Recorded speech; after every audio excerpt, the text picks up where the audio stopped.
اعوذ باللہ من الشیطان الرجیم بسم اللہ الرحمن الرحیم۔ معزز محترم سامعین کرام، 7ویں روزے کے وظیفہ سماعت فرما لیجیے۔ بعد از نماز فجر اللہ تعالیٰ کا نام یا کریم یا اللہ 200 دفعہ آپ نے ورد کرنا ہے اس کا۔ بعد از نماز ظہر پنجم کلمہ استغفار 33 دفعہ آپ نے اس کو تلاوت کرنا ہے۔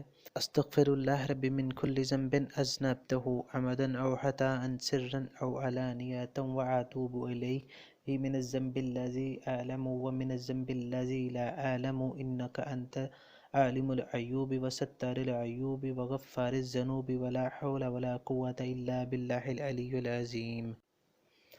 نماز عصر کے بعد سورہ فاتحہ 40 مرتبہ آپ نے تلاوت کرنی ہے، اور نماز مغرب کے بعد سوم کلمہ 70 مرتبہ آپ نے تلاوت کرنا ہے۔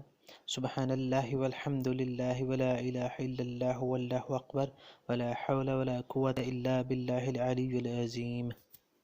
نماز عشاء کے بعد صلاۃ التسبیح 4 رکعت نماز نفل 1 دفعہ آپ نے ادا کرنی ہے۔ صلاۃ التسبیح کا طریقہ ڈسکرپشن میں نوٹ کر دیا، وہاں سے رہنمائی حاصل کر سکتے ہیں۔ دعاؤں میں یاد رکھیے گا اور ہمارے چینل کو سبسکرائب کریے گا اور شیئر کریے گا تاکہ دوسرے لوگ بھی اس سے استفادہ حاصل کر سکیں۔